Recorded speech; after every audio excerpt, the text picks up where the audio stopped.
What's up, ladies and gents? It's Matt, Dorian, and Jake, the fellas of Whatchu Spinnin. We are here and we are ready to rock. It's been 2 weeks with three great albums. Went a little out there with a couple of these. Some tried and true favorites, some favorites doing some wild stuff. But we'll get to that in a minute. How are you boys doing today? Doing Good. good. Doing Rock on. great. It's fucking hot, dude. Yeah. He's hot. Yeah. The my office is on it's a house, that big ass house on the corner of 7th, Hmm. but it's two different AC units because it's a two-story house. And the downstairs one where all of like the assistant staff works went out this week. Ooh. And so Oh my God. I already work in an office where everybody is cold all the time, so it stays at 70 to 72 degrees anyway, which is that's not my vibe. No. But it was 78, 79 degrees in the building this week, and it's only going to get hotter. Yep. And so it reminds me, y'all remember that summer we worked at the credit union together and the AC went out in there with And those they big like ass brought pictures? in like these units to like help us out. Yeah, that didn't help at all. Yeah, Mhm. I'm reliving that again. I was like, oh great. This is this is hell. Dude. Thanks. But yeah, it's been hot. This has been great music to listen to when it's hot. But as we always talk about in this little beginning section, what have we been jamming? What's new? What's exciting? Anybody listen to anything cool? What do we want to share? Mm. You can start off, Jake. Oh, sure. What have we been listening to? I don't know. I've Uh, got I've got a couple if you need to think. well, we did I mean recently what I've been listening to, it like just came out, so I'm still sitting on it, but I like it so far. Let God Sort 'Em Out, Clips' new album. They finally came out with a new album right after, it's been like 10 plus years. I don't know how long. It's been a while. Pretty good. I liked it. I did see they also like pretty much right on timing also. There was a Tiny Desk show that they did, Clips did, which was interesting. Never would I ever have thought that I'd see Clips doing a Tiny Desk show, but they did a lot of Lord Willin', which was cool. A lot of songs off of that album that we covered. But besides that, Gabor Sazon, I think is how you pronounce it. It's like God, what would you call that? It's like jazzy fusion kind of with like Latin music is kind of what it gives me. Pretty good. We tried looking for some of it up in Portland yesterday, but couldn't find it. Not the album we were looking for, but it was good stuff. Gabor Zabao, I think. Zabo, I think. Hell yeah. That's awesome.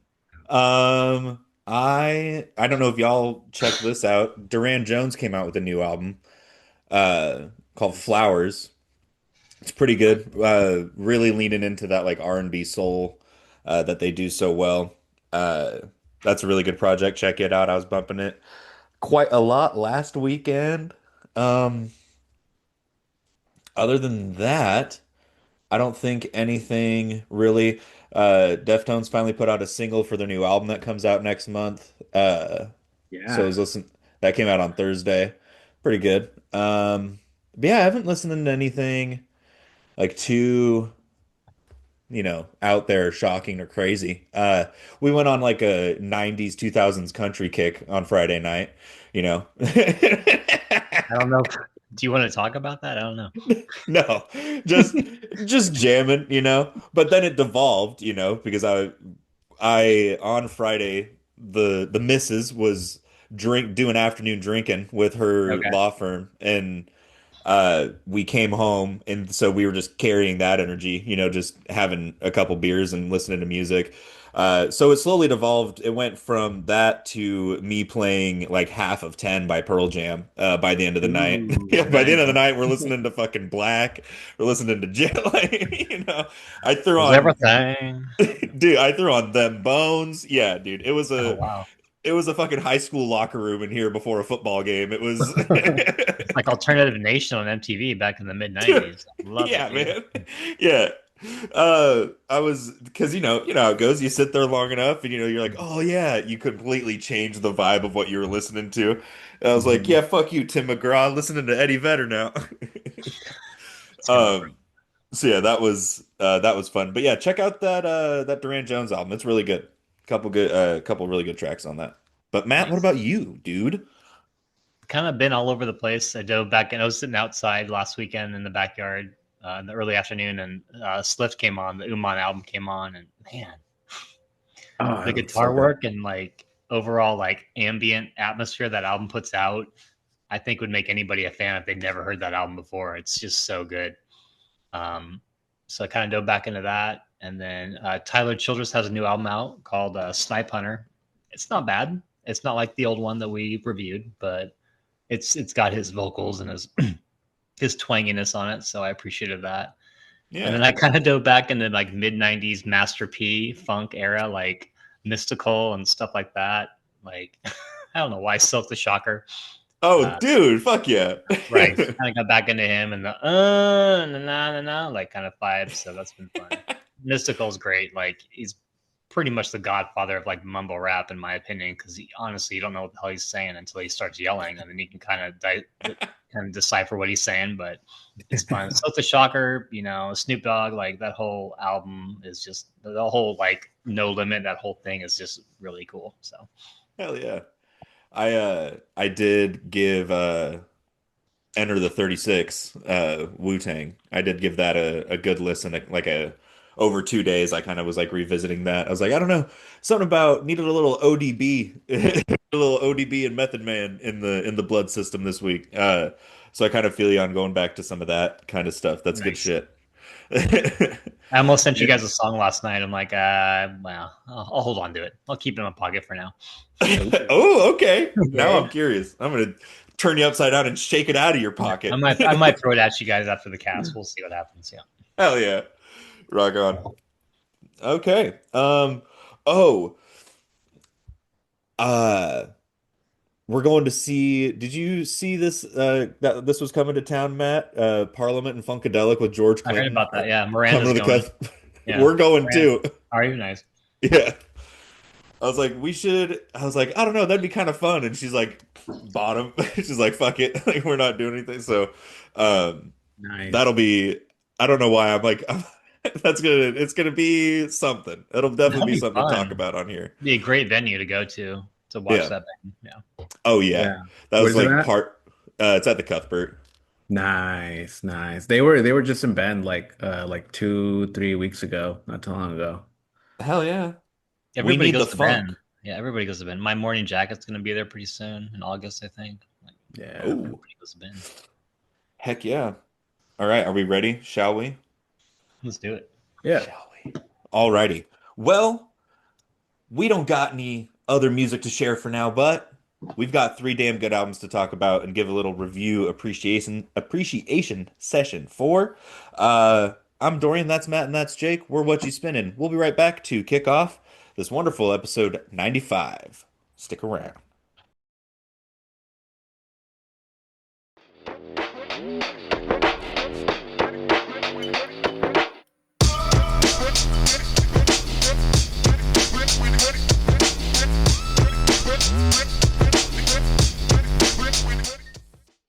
It's time for What You Spin in episode 95. And Matt, you're a little stinker because I think you did this on purpose. Episode 95, What? 1995. We're going Ooh. back to one of the best years in music we've reviewed. We've talked a shit ton about this. We dedicated a whole episode to it.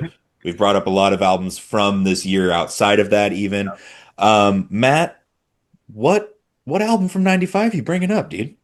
Well, that's kind of a weird synchronicity that we have 95 and 95. We'll go with it. I Hmm. didn't even think about that.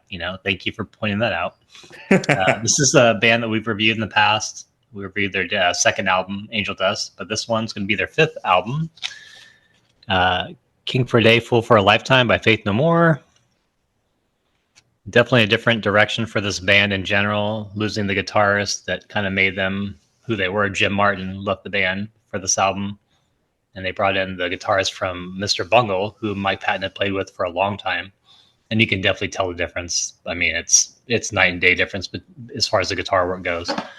But I feel like this album definitely showcases a lot of what this band can do. I know we heard a lot of it on Angel Dust with Mike Patton's vocal range and the dynamics from the slower songs to the really intense songs.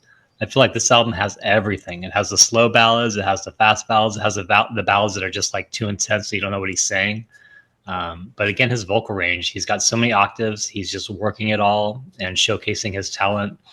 And throughout the whole album, I think it just shows the dynamic sound that this band has and has had throughout their whole career of being able to perform not just a rock song, but slowing it down, speeding it up, and going all around. And I think Faith No More is one of those bands that you can't pigeonhole. Nobody else sounds like Faith No More. You can try and find another band that does, but if you do, it's just them copying the sound in essence. So for me, this is one of my favorite albums because it showcases everything they can do.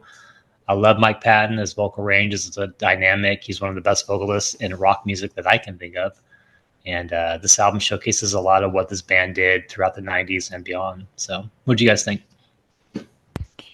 Yeah, this was my first time I think listening to this full song or this full album. I'd heard a couple of songs off of it in the past, but it's such an interesting album to listen to because it makes you think so much about like Mike Patton and Faith No More and what you just said, like the fact that they can make songs that are borderline like cocktail lounge music, and then you've got stuff that is super reminiscent of like Anthrax thrash metal. Like, there's so much going on this. And, we ranted and raved about Angel Dust for being the same thing, but they're two completely different Mhm. examples of their versatility. You know what I mean?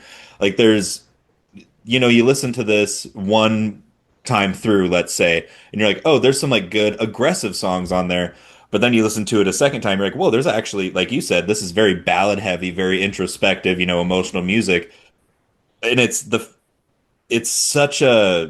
kind of a whirlwind that this album will kind of take you on. Mhm. And, starting off with Get Out, and then, you know, then it's got Mike Patton doing his goofball tongue in cheek thing that he does, on songs like Cuckoo for Kaka or Ugly in the Morning, it's like Mhm.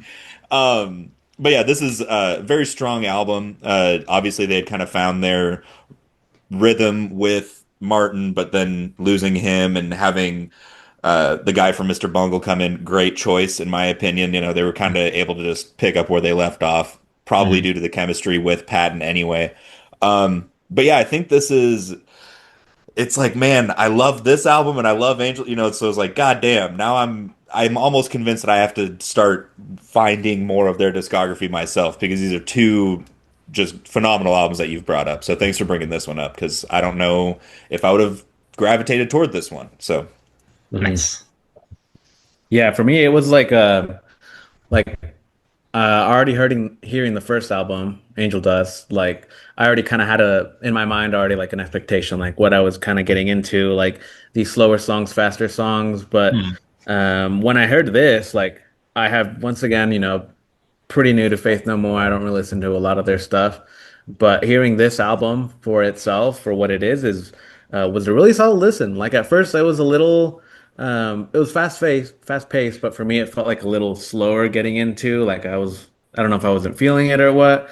But then, like as the album progressed, you get those fun songs like "Cuckoo for Kaka," a cool "Caralho Vodar," whatever that song Yes, is. that's such a good song. I was like, I like whatever. I don't know if it's Portuguese or whatever they're throwing in, but like that little hint is nice.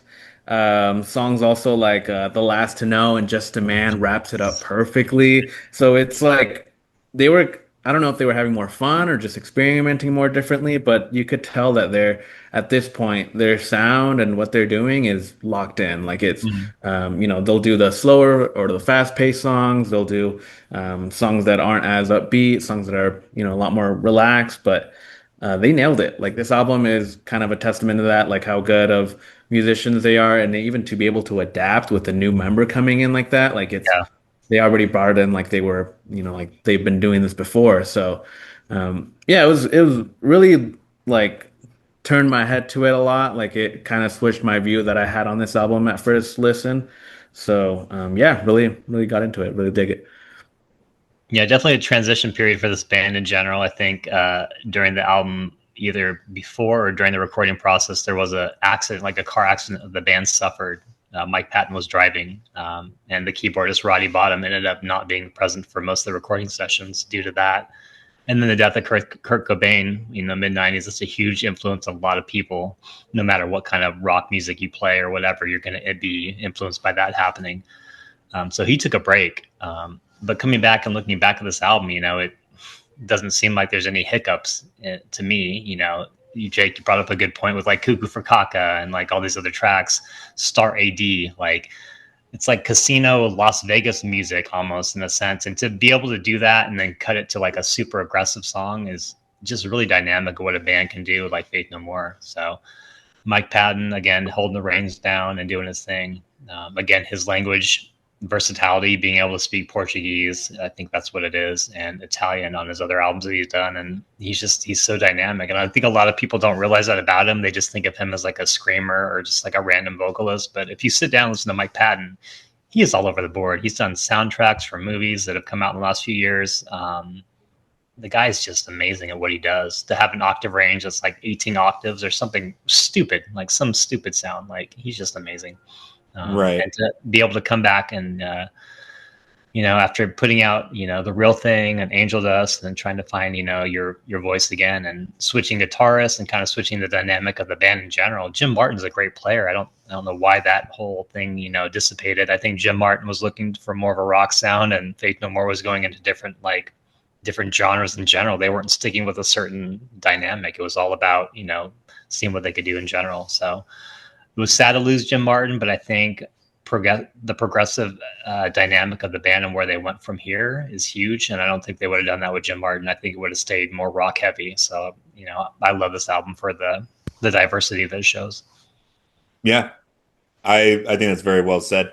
And you bring up like just the like Mike Patton's voice is very impressive, and the thing that's impressive to me about it is that he can do all of these genres, and his voice still has that like powerful like timbre to it, like he's not doing the cocktail lounge stuff and it's like, oh, kind of goofy, it's like, no, it's actually fucking, he's a damn good vocalist, but then Right. he can also do that aggressive, uh like I kind of mentioned earlier, like that like thrashy kind of, more screaming Yeah. stuff. That is super versatile, and I love that. And this album's a great example of that. It's also got the earworm lyrics that'll get stuck in your head. I've been Mhm. singing "Take This Bottle" just walking around my house for the past 10 days.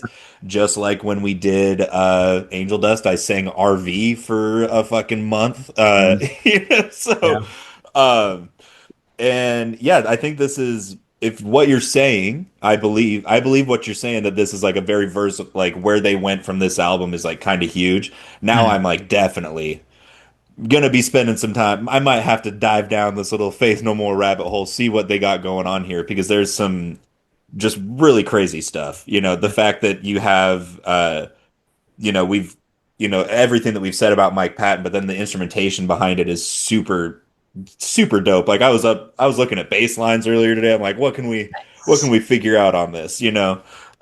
So uh yeah, I'm very impressed. Very impressed. Yeah. No, it's a great listen. I'm leaning more towards this album than their other album because it's just so much more like Angel Dust was good, but like this one for me, it feels like it's a lot more polished in a way. Also, it feels like they like at this point they're experimenting to the point where like they know they got it down. Mm. So you can have songs like Evidence, where it's like just in your face, aggressive, like a lot of emotion. And then songs like Just a Man, that it's like the perfect ending to the album, that it's just mellow and calm. And so it's cool that they had that like cool, Zen kind of two different styles. But um, all throughout, for what it is, especially for the amount of songs that it has, like it's pretty well polished, pretty well made, and really good listen. So yeah, thanks for bringing it up. Yeah, I'm glad you Right. guys found some love for it. It's definitely a different album. What you got, Dorian? No, go ahead. Like you said, Jake, Angel Dust is very rock heavy. There's not a lot of slow ballads in there at all. And you come to this album and you get Take This Bottle, Starry D, and you're just like, what? It's like I can see why Jim Martin left, because it wasn't what he was playing.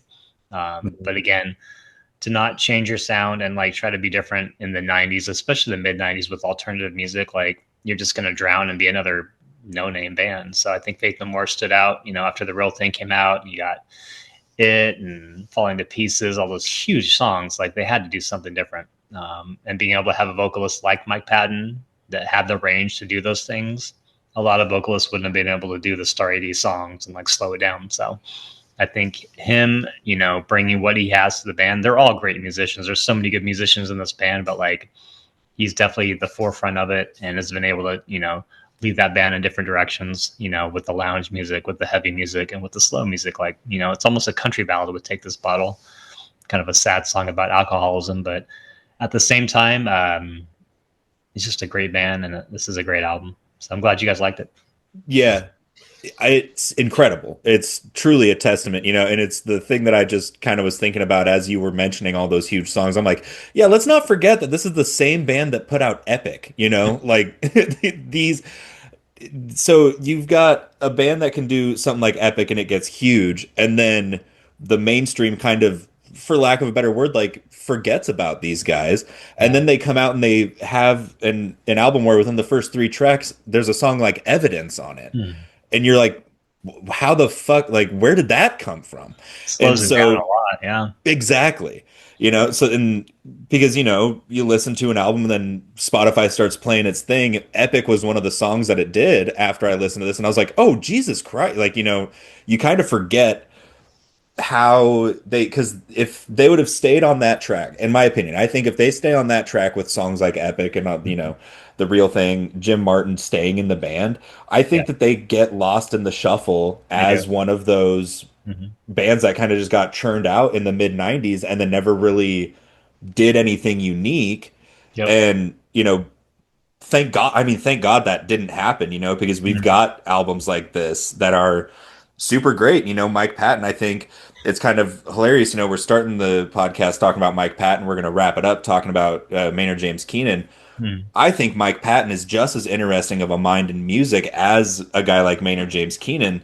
You listen to any of Mike Patton's projects, whether it's Faith No More, Phantomas, or Bungle, Tomahawk, like all of these. All these other things he The does. Yeah. dude, yeah, or just listen to this one album. The guy's Yep. brain is fucking crazy when it comes to music. So, Mhm. I think for that alone, this album is worth a listen. If you want to get your mind blown, go listen to Epic and then listen to this album. It's gonna fuck you up. Yeah. Agreed. Yeah. No, I mean that is Mike Patton and his greatness of like, just the range that he has, what he can do, and like how much work you have to be like not only to like make these albums, let alone plus touring, plus doing your other side projects, your other bands that you have, Mhm. affiliations and everything. So all that comes, at some point, a lot of work, a lot of hard time doing all of that. So yeah, it's cool that this album, it's kind of a different, different tone for all of that he was doing, and it's really great listen. I'm definitely gonna have to keep my eye out for this because it just really impressed me how much like different this was sounding to some of their other projects, and I'm probably gonna go back and listen to some of their other stuff because it definitely, if it's anything like this or anything different, even like it'd be a good thing to get into. Nice. Yeah, definitely check out Album of the Year. I think it's the follow up to this one. Yeah. Just the dynamic sound as this album. So, but yeah, we Album can jump of, into top threes if you like. let's do it. Sweet. Honorable mention for me was Take This Bottle, just because it's classic. I remember when this album first came out, I had a friend, my best friend in high school. He was very into performing because he just learned how to play guitar. And so he did his own cover version of the song. I remember him playing it in his parents' garage, with his acoustic and singing. He fucking killed it. It's fun. So good memory there. And 3, 2, 1, Ricochet, second track of the album, I believe, just kind of throws it in there. Very cool song. Number 2, Carhalo Vador, just because of his dynamic vocal range and, using different languages in the song is always cool. And then The Last to Know. I just love the way that song starts off lyrically, and it's just kind of epic. And the guitar work in the middle of that song is so good. Like, I think that showcases what difference this guitarist brings that Jim Martin, not that he didn't have it, but it's just a different sound. And it's just very like progressive in a sense. It reminds me about Alex Lifeson or, in an alternative form. It's just very like unique and intricate. I love it. Nice. Very nice. My list kind of matches up with yours, Matt. Honorable mention, I'm going Cuckoo for Kaka. It's just such a fun song. And I like that name. It's a pretty funny name. Number 3, Evidence. Like that song also, a pretty fun song. Number 2 for me was Caralho Voador. That was a pretty neat song. Threw me off. I was like, these guys are American. They shouldn't be doing this. Why is there another language? And then my favorite track was Just a Man. I did like that ending. Kind of a cool, mellow ending to the album. When it ended, I was like, oh man, and then just replayed it again. But the last 2 tracks, Last to Know to Just a Man, is like the perfect way to wrap it up. Yeah, I agree. I love the way they wrap this album up.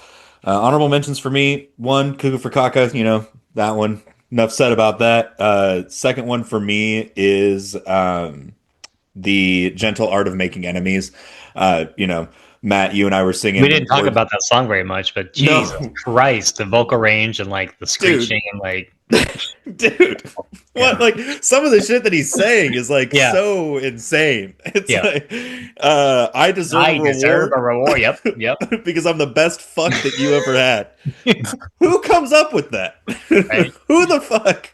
Yep. Like, so shout out to that one. Number 3 for me is Evidence. Just really like where that song ends up with that piano, the wah guitar riff. It's lounge music basically, but it's Yep. Faith No More doing lounge music, which is kick ass. Okay.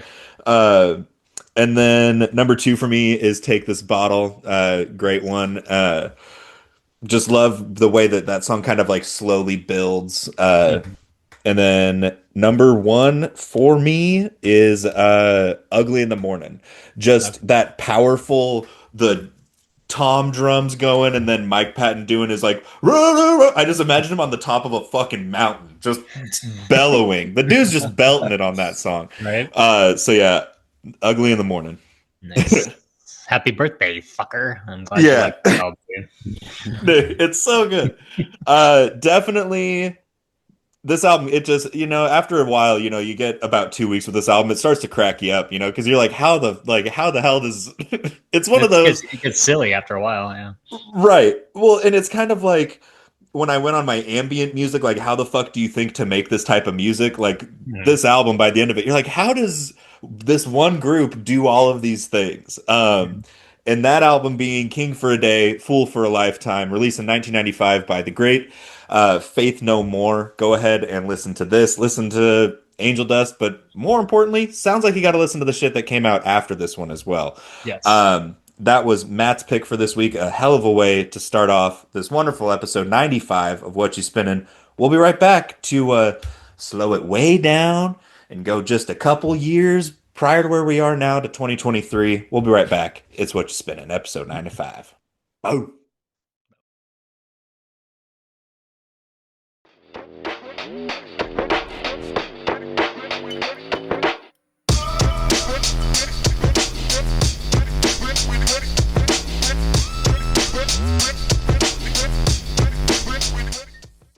All right, fellas, let's move it right along.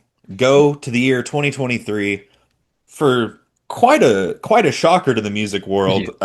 With Jake's pick for this week, what do you got, man? Yes. brought up New Blue Sun by Andre 3000. Yes, this is the same Andre 3000 that was a part of Outkast, that did Hey Ya, Sorry Miss Jackson. He released a debut solo album, um, like what, 10, 15 years plus after. Um, 18 years, yeah. yeah, Like it's that, yeah. quite a while. It's like more of an instrumental, ambient kind of. He plays flute and some other wind instruments on this, but it's kind of a cool, like ambient style kind of um, album to it, and it was kind of interesting to me when I first heard it. At first, I was, didn't know what to expect. This is, one of the greatest rappers, in many people's top fives. Mhm. And I was like, is it a hip hop album? Is it, an instrumental? Is it beats? I don't know. I was expecting something, got something completely different, completely not what I was expecting. But what did you guys think about it? What kind of thoughts do you guys have on it? I think I take your sentiment there, and like when this album first came out, I was like, all right, let's turn it on, see what we got. Nope, this is not Andre 3000. I've got my ambient mix. I don't need any more ambient, so I kind of put it to the side, honestly, to be honest.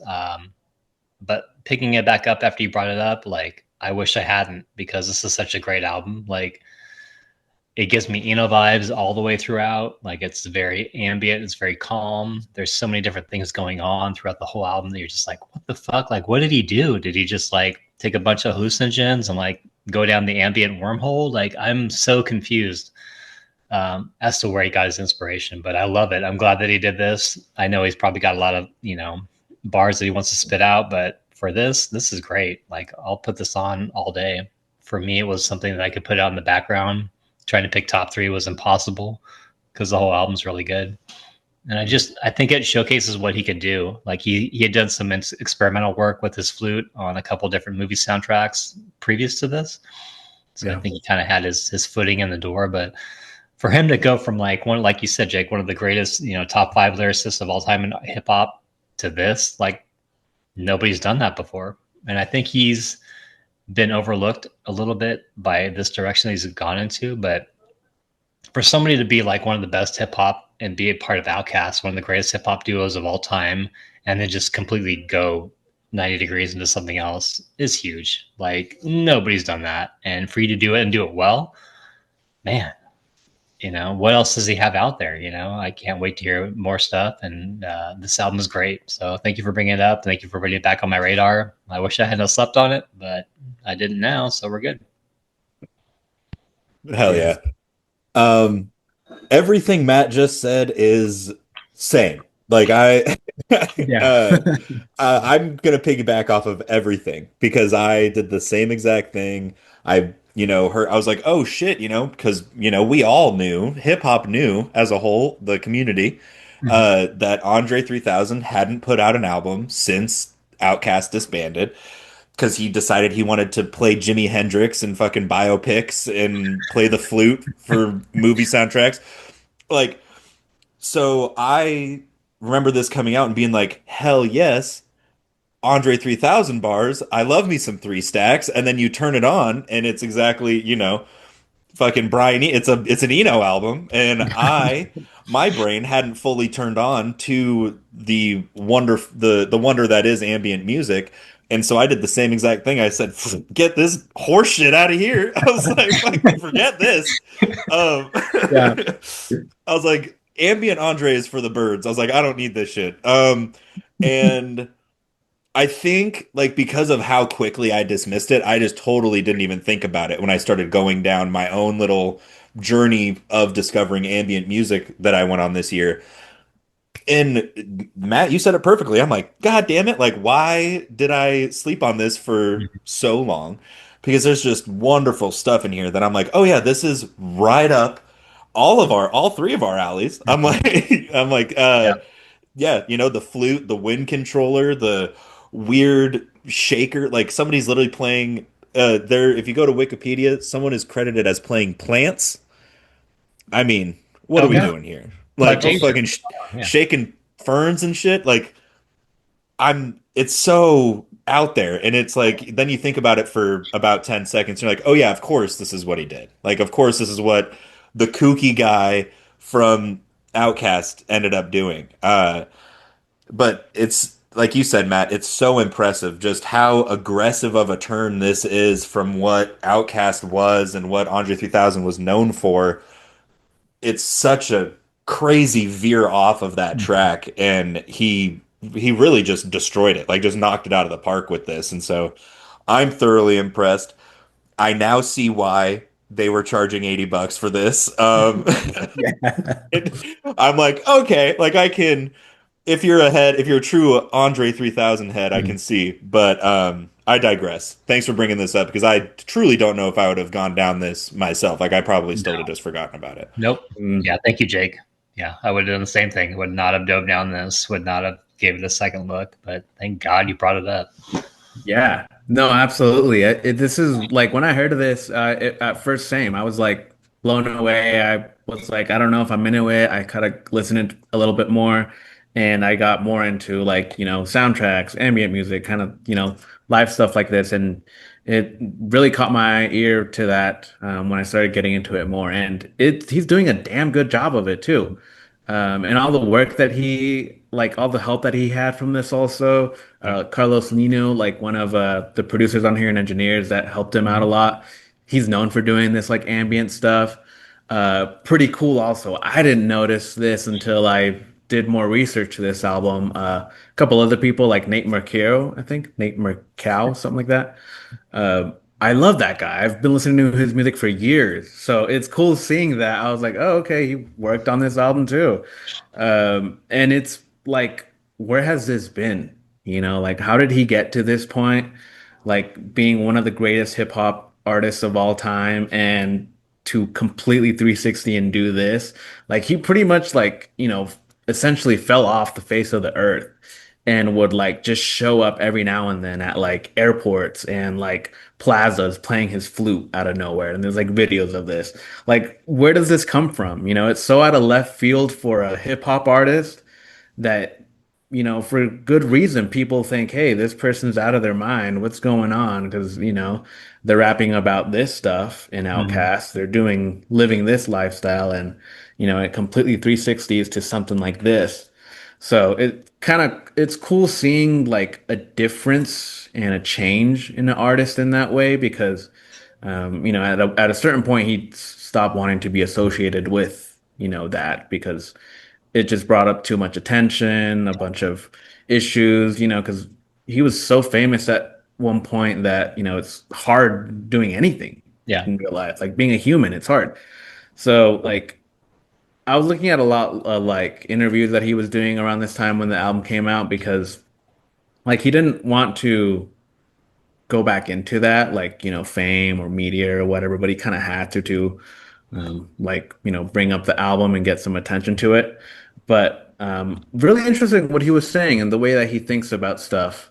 It really kind of I saw the humanity in him, I guess. I Mhm. saw how you know personal he was in those, which is what really drew me to it also because it's like he's just having fun what he's doing and he's not getting really big names to help him out or getting this big production or big studios or whatever, or Yeah. advertising it to everybody. Like he's just, says, hey, this is me. This is what I'm doing now.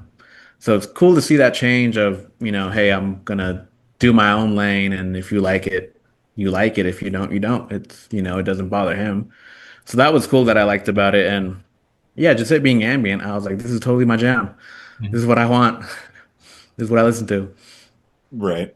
And it is kind of humanizing that he does have, people that we don't really know because he very easily could have gone and gotten like Yusuf Diaz, he could have done an album with Herbie Hancock for all he He wanted. should. He still should. Fuck I yeah. mean, Get absolutely. used to days in there. Yeah. Yeah. Like he could have gone with these huge names in modern jazz and like, he could have collabed with Eno or fucking Twin, any of these guys, Yeah. right? And he got, for lack of a better term, nobodies to do it Mhm. with. And it's just like to me what that shows is that Andre 3000 probably from the beginning was never about getting huge popularity and like making money. He's like just doing it for the love of the game, which I can really get behind and I can really appreciate. And so I agree, Jake. I think that's super, you kind of do see the humanity in that. And, because like I said, if going in it's such a risk, right? Going and doing something so outside of what you're known for that you almost, and then doing it with people that aren't established in that field at all is an even crazier, bigger risk. This album could have sucked. And it's the so far removed from that. It's like so completely the opposite. It's incredible. So Yeah. yeah, I do think that that's sick that, he didn't go the easy way out. And, you know, to go from making Stankonia to making this is that really just shows I'm just doing it. I'm just doing whatever the fuck I want, man. Like so Yeah. shout out to him. Yeah, I think I Andre love it. being so like when he was with Outkast, being a little bit different in the way he approached just everything. You look at the video for AT Aliens, like that's just whack. I feel like he probably had a lot to do with the production on that side, and just kind of taking that direction and being his own self. Like he's obviously unique. He obviously likes ambient music. Otherwise, he wouldn't went down this rabbit hole at all. I think what he's done has been creative, and if you're a fan of ambient music, you should definitely check this album out. If you're a fan of Andre 3000, you should definitely check this music out because you'll know what he can do as far as what he is and like how he can kind of change his sound a little bit, not be that rapper, not be spitting bars and worrying about production and beats and like that. This is just him doing his thing. I don't think there's been hip hop artist that's done that before. So Andre's Yeah. the one to do it out of anybody out there. Like he's the one that would probably do it, based on his lyricism and how goofy he was with Outkast. And that's not a bad thing at all. It set them apart. You got the hard, Big Boy being hard streetcore, and then you got Andre being like goofy and like a little bit happier vibe. Like that's what made Outkast great. And I think that him being able to do his own thing with the ambient sound is great. I would love to know what his influences were, how he got started, like where he found this sound. Like, has he always been this way? Like, I would love to know like more about that. So, Yeah. this is just a great album. Yeah. Yeah, it's so cool seeing the difference because I mean at this point like he has still done music Mhm. every now and then. Like he's been a feature artist to, Frank Ocean, to Killer Mike, to, Kanye. Like he's been doing a bunch of like a features for other artists, but nothing individually, and he would still be rapping on those features. So it's like, it's coming, it's got to be a rap album, right? And it's not. But that's a good thing. That's a good thing. I think it's a good thing that he kind of in this way he can separate himself from Outcast, and maybe with that comes a different passion, comes a different hobby that he can get into. Some cool things that came out of this, I kind of showed you guys beforehand. It comes a poster with the original Mhm. cover on there, the album cover, and then it came with these like little drawings that I think he did, and they're all kind of unique and different in their own way. So pretty cool that it comes with that. I love when, physical media gives me some more things to fidget with. Um, so yeah, it was cool. Also kind of funny. Dorian kind of leaded onto it, but when we went to pick this up last time, we went up to Oh, Portland. dude. To like I saw this. This was like up top in the jazz section, like right as we were like wrapping up for the day, and I think I had Jamie XX in Waves in my hand, and I saw this, and I was like, okay, I'm picking this up. And I tried haggling the guy up front because it was like 80 something. I don't know. He gave you a death threat, I think. Yeah. I was like, hey man, can we drop it like, $4 or $5? Nothing too crazy. I'm not asking, like, hey, $20, let me take it. Like, I really tried with this guy and I was like, hey, like, come on, just a little discount here, but no, my speech wasn't high enough or it wasn't the right day, right time. I don't know. He He shut was me in a down. he was in a different genre. He was like in the Nine Inch Nails heavy industrial sound. Like Yeah. you brought the wrong album. If you would ask Yeah. for Broken to be discounted, he would have definitely. Yeah. He shut me down. But no, this is one of those albums that I've been on the lookout for since I heard it, and it was my mission to like not want to buy it online. I kind of wanted to see it in person, let it be natural. So yeah, I did bought it, and I'm glad I was able to bring it up. So thanks you guys for listening to it. It was a good listen. Yeah, it's the Hell next yeah. album on my radar for buy-in for sure. Yeah. Yeah. I'm gonna have to figure out which 12-minute track I gotta add to my ambient playlist. Maybe the whole thing. We'll see. But yeah, I was thoroughly impressed by this. And again, Mhm. this is another example. I don't know if I ever would have gone out of my way to listen to this. So I definitely appreciate you bringing it up. I think it's well worth a listen. Oh Yeah, yeah. thank you for bringing this up because, like Dorian just said, I probably wouldn't have dove back into it, and I'm glad that I did because I'm like, holy crap! Like this has so many influences on it, and like for him to do his own spin on it and like take all those influences and put it into his own, it's a classic album. If you Oh yeah. like ambient music, you need to listen to this. Yeah. Definitely. 100%. Definitely. We can get into our picks for the album. I'll start us off. It's not a whole lot. There's only 8 songs on the album, but it is an hour and a half, just about. Pretty funny um, song titles as Mhm. well.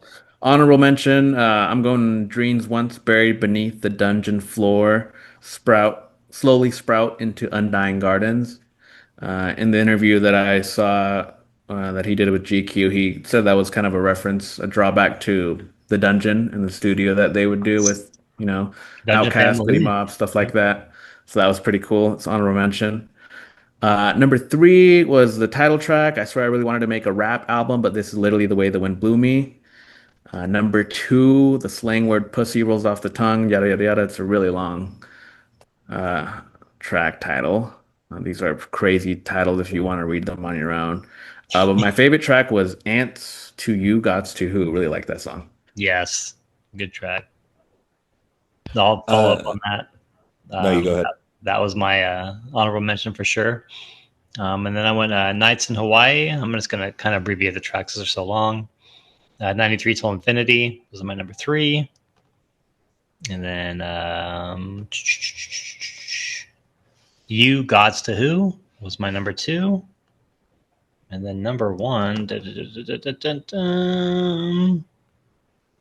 was that I just think like the song title in general just like throws kind of an outcast, through to it. The slang word for pussy rolls off. I like that track. Yep. Yeah, incredible. I think that's what makes it really an Andre 3000 album for me is the song titles alone. Like I'm like that's where the Outcast like very reminiscent of him being the goofball from that duo. Honorable mention for me, Ants to You, Gods to Who, popular one around the cast apparently. Number 3 for me, the slang word pussy, great song there. Number 2 for me, 93 to Infinity and Beyonce. And then number 1 that night in Hawaii. Just really like that one.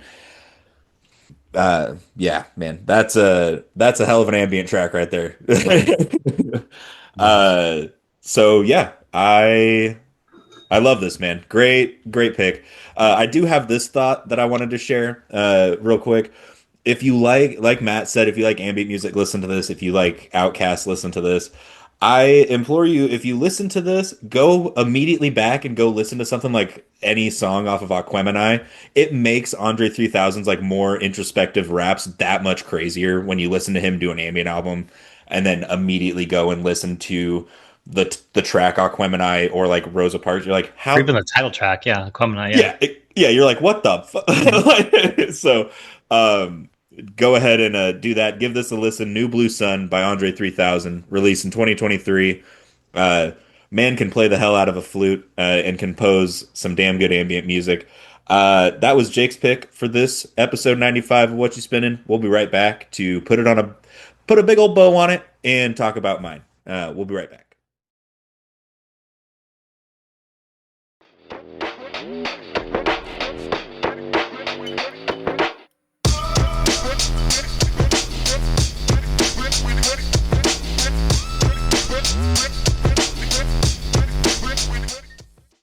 Oh yeah. Three great music minds on this podcast. And I'm not just talking about the three people talking about music. Ayo, Hey, yo. what's up, y'all? It's yeah, I think it's about time to wrap this baby up. But before we really finalize it and put the button on it, we got to talk about one more album. That being my pick for this week, one that I'm super duper stoked to talk about. Matt said it. Been a while. Surprised we haven't brought this one up yet. We've talked about this band once before. Maynard James Keenan, the singer's a tried and true loved artist on this pod, I would say. This is one of my favorite albums of all time, released in early 2000. I'm going with Noms by A Perfect Circle. Uh, their debut, Billy Howardell. You might remember when we talked about 13th Step, Billy Howardell, former guitar tech for Tool. Him and Maynard ended up living together for a little bit. And Billy was playing, loose, like, song samples that he had for Maynard. And Maynard said, I can imagine myself singing on these songs. Fast forward about 2, 3 years later, we get a truly timeless alternative metal album, one that I think I it's insane to me. I get reminded like once every 2 or 3 years that this album came out in 2000 and not 2011, because it sounds like I said, it's a timeless album. Obviously, I love it. I've got a lot to say about it, but what did you guys think? I think you summed it up perfectly with being ahead of its time. Like in 2000, like this wasn't on my radar at all in 2000. Like I was a Tool fan for sure, but A Perfect Circle wasn't on my radar. And you listen to this album now, and you're like, no way it came out in 2000. Like this is no, no, but it did, and it is what it is. But if you're a fan of Maynard's vocal, this is the one for you. I think he showcases his vocal range a little bit more with A Perfect Circle, whether it be the high notes, the falsettos, or just the overall melodies. Like Tool's a very specific band. He does have his melodies in that band, but like A Perfect Circle is just completely different. Plus, you get Yes. the two vocalists. You get Billy Howardale singing too, and this album has everything from the opening track to Judith to everything in between. This album has it all, and I think if you're on the Maynard James Keenan bandwagon, like you have to have this on your radar, whether it be this or Pussifer. Like, if you're a fan of his vocal, like this is where it's at right here. So I was very happy that you brought this album up. I think after bringing up a 13th Step a long ass time ago, this is the album that kind of is the forefront of everything, with Judith and like just his range in general. It's so good. So I'm so glad you brought this up. Love this album. I mean, I can go on and on about it, but let's just break it down. What do we got? Yeah. Yeah, no, I am sure very similar sentiment to both of you, I'm sure. This album I had heard initially back when we listened to 13 Step when Matt brought that up. I fell in love with that album and with the group. So you guys said, listen to Burn the Noms, and I heard a little bit of it, and the little bit that I heard was enough to, I like this, I love this. And then listening it to this week for the pod, man, what a listen, man. What an album. What a time. What a project to bring up and like a cool, reuniting of, with Howardell and Maynard. It's cool that they, did this and started this because, yeah, this did bring on, the rest of Perfect Circle. And I'm sure it had a big influence also with Tool, what he was doing at the time. And, seeing, hey, I can be successful with, another band and my current band. Let's, add on Pussifer, add on this other stuff. So it's cool seeing that this, in a way you could think of it as bridging like, the worlds between those bands, those discographies. But this album in itself, man, it's solid front to back. It's like all killer, no filler. The show we were talking about a little bit, the show when we went to go see Sasanta Perfect Circle, I was really hoping also they'd bring up some more songs off of this album because man, it's so good. Such a perfect culmination, and it's like really polished too. It's for what it is, especially being a debut for an album that they're bringing all together. These artists, they all fit together perfectly, and they all flow so well on what they're doing on this album. So great listen. Definitely, this one is going on the list of albums that I need to keep an eye out. Just like 13th Step also, but no, solid project. Really like this. Hell yeah. I'm glad that I figured I was like, hey, we all just saw him in concert. This is probably a pretty safe bet, but Mhm. it was more about bringing this up and like talking about like how just you said it, Jake, how polished this is. Matt, you mentioned it. I personally, I feel like this might be Maynard's best album, to be quite honest, like vocally, like showing his range and, Mhm. you know, what he can do with his voice and everything. There's some early Tool stuff like, fucking The Grudge off of Lateralis, which came out a year later. There's some stuff like that that's also super impressive, but I think there's so much more emotion when it comes to a perfect circle, man. Like, I don't know what it is, but it is, like you said it, Matt, it's a completely different beast than Tool. Yeah. The fact that Maynard is in it doesn't mean shit, really. It's got like the sound is like way bigger, it's more expansive. Like, the fact that you turn this on and within 3 songs, like you can identify, oh, Billy Howardell has a very specific guitar sound. Like, Mhm. and it's the first album, dude. And there's still not many players sound like Billy Howardell. Like the way that No. he uses reverb and all of this other shit and the tunings that he uses are like kind of wonky at times. And you Even get his that. vocal, his vocal with his falsetto, like yeah. Oh yeah. So you get him doing his falsetto shit with on top of Maynard, and it's like what the hell, man? It is insane to me. And yeah, like I said, I'm just going to keep beating the drum. It's I think it's probably also a little bit to do with it. I discovered a perfect circle right around 2010, 2011. So it was like brand new. I was like, "Oh my God." But Mhm. it's still I've been listening to this album for like a month and a half it's been on repeat for like a month and a half for me. It still sounds like something that could have come out 14 years ago rather than Yeah. 25. You know what I mean? Like, and yeah, I mean, we said it. Judith's a great song, but I mean, come the fuck on. Three Libras, insane. One of the most emotional Maynard tracks I think he's still ever done.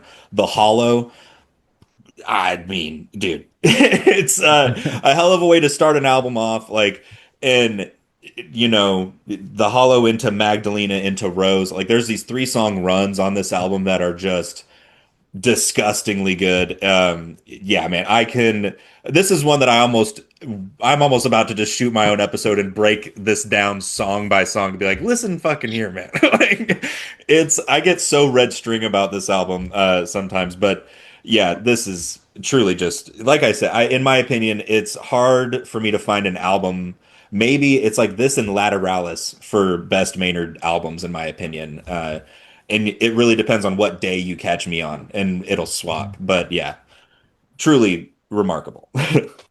I'll steal a page from Wikipedia, but the translation for the album title for Amir de Moms is La Cascade des Prénoms, which translates the waterfall of first names. And I feel like you have a lot of first names on this album, whether it be Brenna or Judith, all those things. A lot of the things he's talking about, like with Judith, is his own mom and the issues that she went being disabled and being a believer in Jesus Christ and like all the things that go along with that. And he's like, well, by the way, you're disabled, and like he puts you in that situation, like whatever the situation is, like, he's very like introspective and like this isn't your fault. Like you're a great person and like you're just put in the situation. So like him being able to be introspective in the lyrics is huge. And I think Maynard's being able to do that with this band more than any other band, whether it be Tool or maybe Pussifer a little bit more, but like Tool, it's very like distinctive. Like there's a certain lyrical content, a certain musical style. With the Perfect Circle, it's a lot different. He's able to be himself. He's able to like kind of express himself in a little different manner. And I think he just does a good job with that all the way around. I love Maynard and his vocal and being able to, be the dynamic falsetto and drop it down a little bit. I think you hear his vocal range a little bit more with the Perfect Circle than Tool.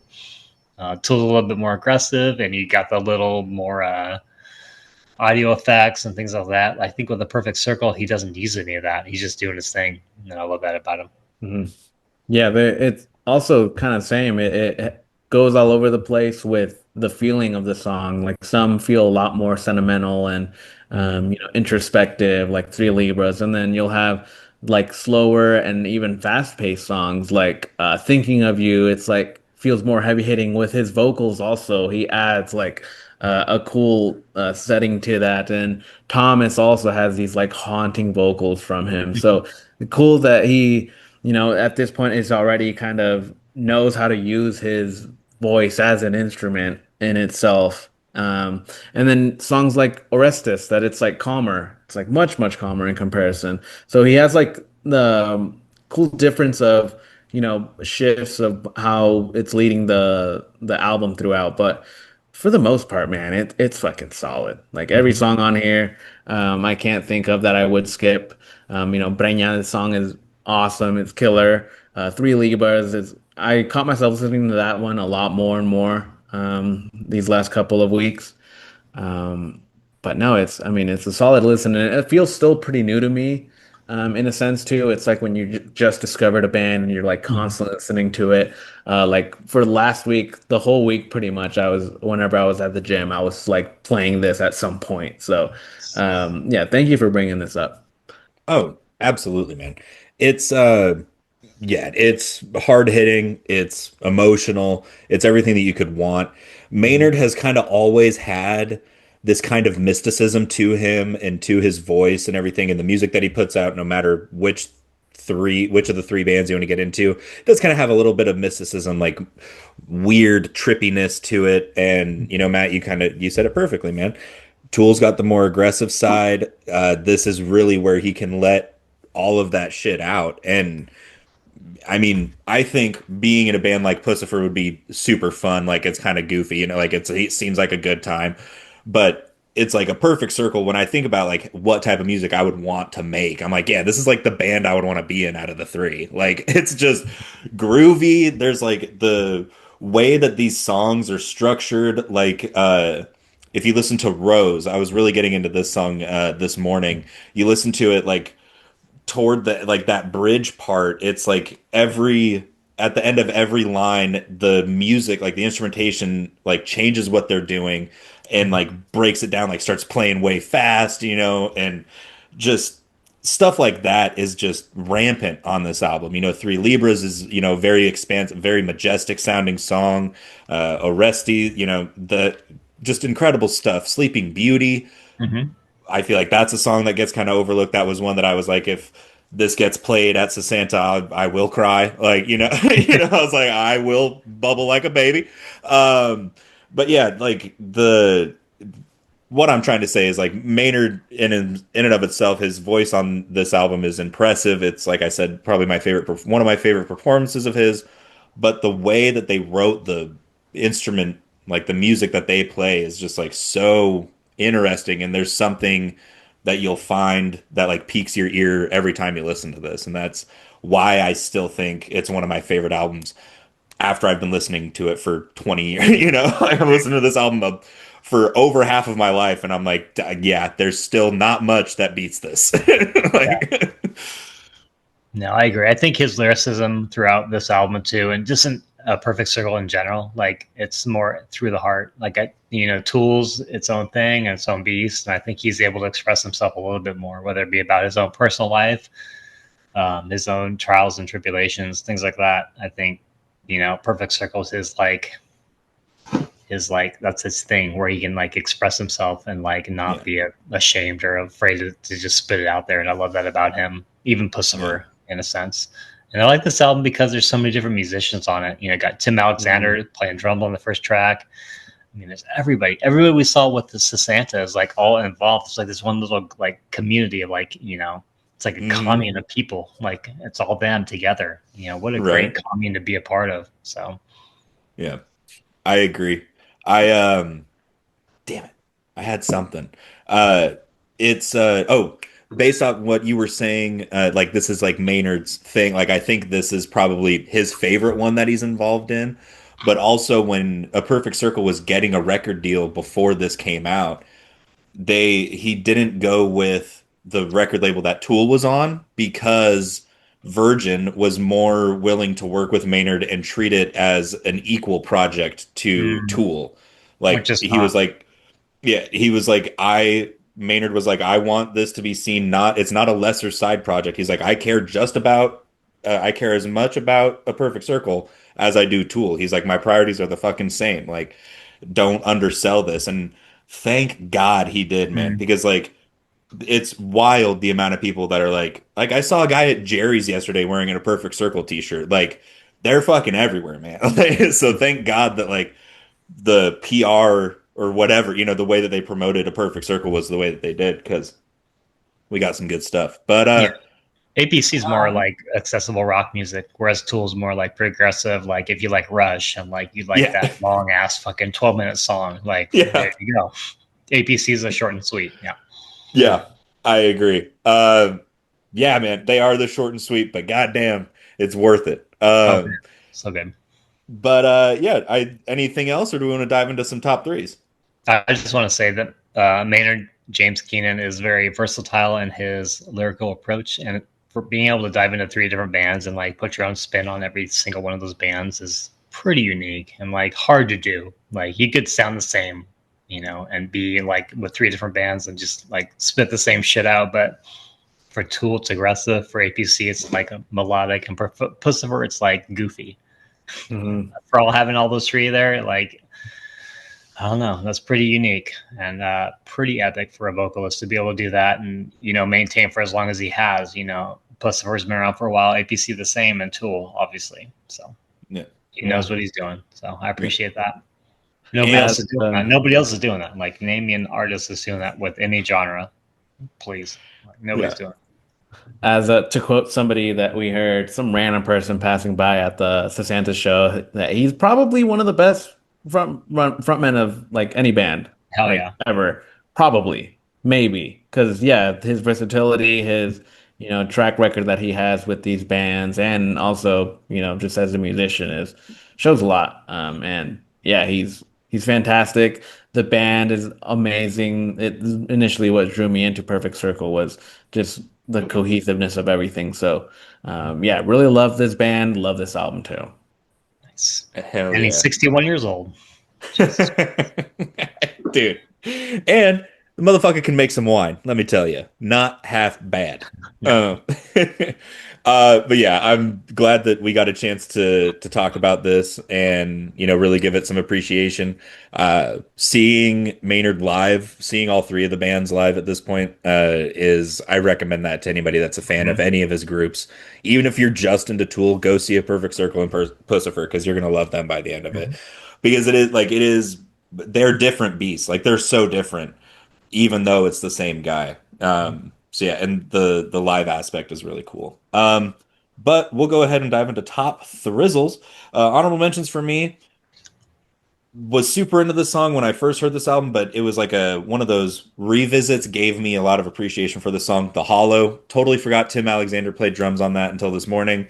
But just that when he whispers the word screaming and then does the chorus, oh dude, gives me Mhm. chills just talking about it. It's so good. Just really fucking dynamic work on that. Number or second honorable mention for me, Matt, you texted me about this and I immediately went and listened to it. Thinking of You.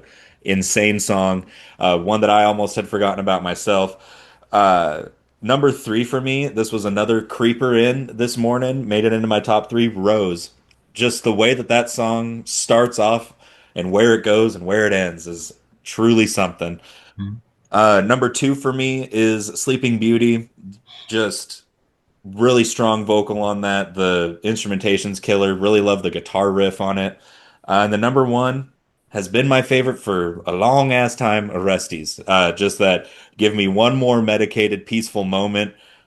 Jesus Christ, man, what a line. Yep. Like Yep. yeah, I turn to Maynard's music a lot when I've like been going through shit, and that song is no fucking exception. That line is truly hard hitting, depending on the Mhm. time. But yeah, man, love Maynard Noms, love A Perfect Circle, love anything Maynard does. Glad we got to talk about this. But yeah, what are y'all's? Yeah. I think Maynard's very descriptive or intricate with the way he describes his feeling upon music because he's taken ayahuasca and like been down all those trips. So like I feel like his description of songs are pretty unique. But for me, honorable mention also The Hollow. Great opening track. Love that Tim Alexander duo. Number 3, Thinking of You. Number 2, Thomas, and then I love Magdalena. Like whoa. Like, I don't know. It just has everything that you could feel like if you're a fan of Tool, it's there for you. If you're a fan of APC, it's there for you. It's just a great song, all general. Oh Great yeah. pick. Yeah, that song also on my list as well. Honorable mention, Three Libras. Really like that song. At first when I heard it, I was like, okay, this is nice. And then It's like the ballad of the album. yeah, it just got better and better every time. Mhm. This is my honorable mention. Number three was Breña. Really like that song. Number two, Thomas. And then my favorite track was Thinking of You. Nice. I like that. Like that song, man. Great stuff. Hell yeah. Thinking of you. Dude, the give me anything Maynard whispers on, and I'm gonna be a fan of it. It's just so crazy. Hell yeah, man. Well, like I said, love this album, love this group. Really stoked that we got a chance to talk about this. That album being 2000's Noms, the debut from A Perfect Circle. Go ahead and give it a listen. Listen to any other project by Maynard. But this one in particular, I urge you listen to the full thing. And then listen to it again because you're gonna miss something. I promise. But that was my pick for this episode 95 of What You Spinning. We'll be right back to let you know what's coming in about 2 weeks' time. Stick around.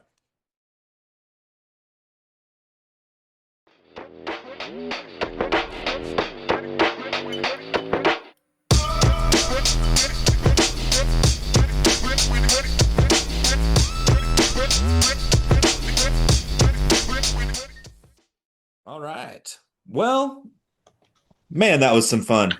Talking about three of the most interesting minds in music. Mike Patton, Andre 3000, motherfucking Maynard James Keenan. That's a damn good episode. That's a damn Yes. good session talking some music with the fellas.